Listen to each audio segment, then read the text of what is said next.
దేవుని ఉన్నతమైన నామానికి మహిమ కలుగునుగాక. ఈరోజు అనుదిన దేవుని వాక్య భాగాన్ని చదువుదాం, ధ్యానం చేద్దాం.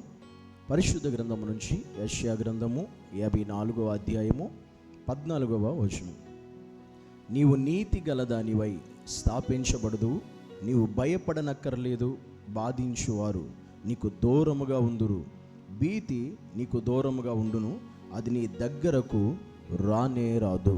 దేవునికి మహిమ కలుగునుగాక. దేవుడి వాక్యం ద్వారా మనతో మాట్లాడుతున్నాడు. ఈరోజు దేవుడు మాట్లాడుతున్న విషయం ఏమిటంటే, నువ్వు భయపడనక్కరలేదు. ఈరోజు మనతో మాట్లాడుతున్న విషయం, నీవు భయపడనక్కర లేదు.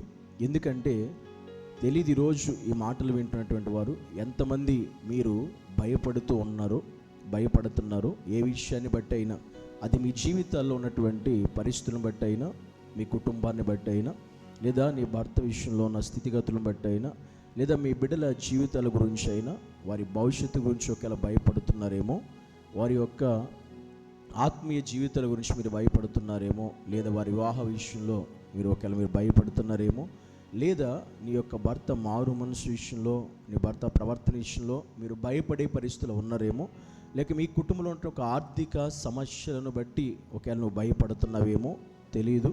ఒకవేళ నీకున్నటువంటి భవిష్యత్తు పరిస్థితులు ఎలా ఉంటాయో ఏంటని భయపడుతున్నావేమో, నీకున్న అనారోగ్య పరిస్థితిని బట్టి, వ్యాధిని బట్టి, నీకున్నటువంటి ఆ పరిస్థితి తగ్గిద్దో లేదని భయపడుతూ బతుకుతున్నావేమో తెలియదు. ఈరోజు దేవుడు నీతో మాట్లాడుతున్న విషయం ఏంటంటే, నువ్వు భయపడనక్కరలేదు. దేవుడు ఈరోజు ప్రతి ఒక్కరితో మాట్లాడుతున్న ఈ పరిస్థితిలో ఎవరైతే ఉన్నారో, ఈరోజు ఏ విషయంలో నువ్వు భయపడుతున్నావో దేవుడు అంటున్నాడు, నువ్వు భయపడని అవసరం లేదు, భయపడవద్దు, భయపడనక్కరలేదు అంటున్నాడు. దేవుడు నీతో మాట్లాడుతున్నాడంటే ఖచ్చితంగా దాని ఉద్దేశం నీ జీవితంలో దేవుడు అది జరిగిస్తాడు, చేస్తాడు అని అర్థం.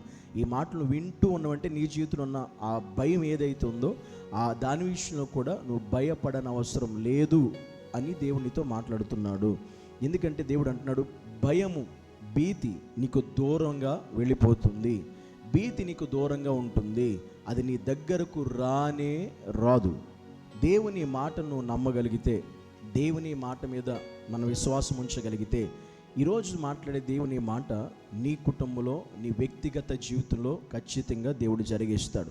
ఎందుకంటే నువ్వు ఏ పరిస్థితిని బట్టి ఇప్పుడు భయపడుతున్నావో ఆ విషయంలోనే దేవుడు నీతో మాట్లాడుతున్నాడు. ఇంకా ఆ విషయంలో నువ్వు భయపడని అవసరమే లేదు. దాన్ని దేవుడు నీకు దూరంగా ఆయన తీసివేయబోతున్నాడు, దూరంగా నీకు పంపించబోతున్నాడు. అది ఏ పరిస్థితిని బట్టి అయినా, నువ్వు దేన్ని బట్టి భయపడుతున్నావో అదే భయాన్ని దేవుడు నీకు దూరం చేయబోతున్నాడు. దేవుడు నీ జీవితంలో ఆ భీతిని నీకు దూరంగా పంపించబోతున్నాడు. ఇంకా అది నీ దగ్గరకు రానే రాదు అని నిశ్చయంగా దేవుడు మాట్లాడుతున్నాడు. ఈ లోకంలో పరిశుద్ధ గ్రంథంలో దేవుడు భయపడొద్దు అనే మాట తన బిడ్డలతో దాదాపు దేవుడు 365 సార్లు రాయించాడు. అంటే దాని ఒక ఉద్దేశం ఏంటంటే, ప్రతిరోజు దేవుడు మనతో చెప్తున్నమాట, ఆయన నమ్మిన వారితో, ఆయన్ను మహిమపరిచే వారితో, ఆయనకు వెంబడించే వారితో దేవుడు చెప్తున్న మాట, నువ్వు భయపడొద్దు. ఎందుకంటే నువ్వు ఆయన నమ్మినవు కనుక, ఆయన నమ్మిన నీ జీవితంలో నువ్వు భయపడే అవసరం నీకు ఉండకూడదు. అందుకే దేవుడు అంటున్నాడు, నువ్వు భయపడనక్కర్లేదు అని. కనుక ఈరోజు నువ్వు ఈ మాట ద్వారా దేవుడు నిన్ను దర్శిస్తున్నాడు, నీతో మాట్లాడుతున్నాడు. నిశ్చయంగా దేవుని వాక్యము సత్యం. ఆకాశము భూమి గతించిన కానీ దేవుని మాట గతించేది కాదు. ఈ లోకంలో ఎన్నైనా గతించిపోతాయి, లయమైపోతాయి, కానీ దేవుని మాట నిరర్ధకము కానేరదు.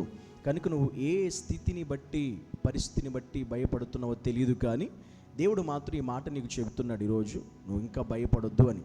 ఎందుకంటే ఆ పరిస్థితికి రోజు నుంచి దేవుని నీ జీవితంలో దూరపరుస్తాడు, తొలగించుతాడు, తీసివేస్తాడు.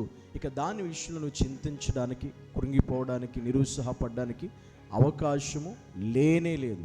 ఈ మాటను నువ్వు నిశ్చయముగా నమ్మగలిగితే ఈరోజే దేవుడు నీ జీవితంలో కూడా కార్యము ఖచ్చితంగా చేస్తాడు, నువ్వు భయపడే విషయంలో. అందుకే మన దేవుడే మనకు ధైర్యమై ఉన్నాడు. కనుక ఆయనే నీ ధైర్యమై ఉండాలి, ఆయనే మన బలమై ఉండాలి, ఆయనే మనకి ఆశ్రమై ఉండాలి. కనుక మనం నమ్మిన దేవుడే మన ధైర్యంగా మనం ఉంచుకున్నప్పుడు ఏ పరిస్థితులు వచ్చినా, ఎలాంటి పరిస్థితులు వచ్చినా ఎలాంటి స్థితిగతులు వచ్చినా మనము దేనికి భయపడనక్కర లేనే లేదు. అది మన సమీపానికి వచ్చేసిన దేవుడు అంటున్నాడు, నేను దానికి దూరంగా పంపిస్తాను, నేను దానికి దూరం చేస్తాను. ఆ భీతి ఏదైతుందో దాన్ని కూడా నేను దూరంగా పంపిస్తాను. అది నీ దగ్గరకు అసలు రానే రాదు, రాకుండా నేను చేస్తాను అనే దేవుడు మాట్లాడుతూ ఉన్నాడు. కానీ ఈరోజు ఈ మాటను బట్టి దేవుని నామానికి మహిమ కలగాలి. నిజంగా మన జీవితంలో కూడా దేవుడు నిజంగా ఈ వాక్యలో ఉన్న సత్యాన్ని ప్రతి ఒక్కరి కుటుంబంలో, ప్రతి ఒక్కరి జీవితంలో కూడా దేవుడు జరిగిస్తాడు. ఈ మాటను వింటున్నైతే నీ జీవితంలో కూడా నా భయాన్ని కూడా తీసివేసి తొలగించి నీకు ధైర్యం ఇచ్చి నిన్ను బలపరిచి నడిపించగలిగినటువంటి వాడు మనం నమ్మిని ఆరాధించేటువంటి మన ప్రభువైనటువంటి యేసుక్రీస్తు. అందుకనే ఆయన నమ్మిన వారందరూ ధైర్యవంతులుగా దేవునిలో బ్రతకవలసిన వారమై ఉన్నాము. మరణానికి కూడా మనం భయపడే పరిస్థితి మనకు అవసరం కూడా లేనే లేదు అనే విషయాన్ని తేటతెల్లంగా ఈరోజు దేవుడు మనతో మాట్లాడుతున్నాడు. ఈ మాటను బట్టి మన జీవితంలో నమ్మి విశ్వసించి ప్రార్థన చేసుకుని దేవుని ఎదుట ఈరోజు మన ముందు కొనసాగుదాం. అందరం కూడా కళ్ళు మూసుకుందాం. పరిశుద్ధుడు అయిన తండ్రి, నీకు వందనాలు. ఈరోజు నువ్వు నాతో మాట్లాడుతున్నందుకు వందనాలు యేసయ్యా. నేను పలానా పరిస్థితులను బట్టి భయపడుతున్నాను, ఆ విషయంలో ఏం జరిగిద్దో అని, ఏమవుతుందని.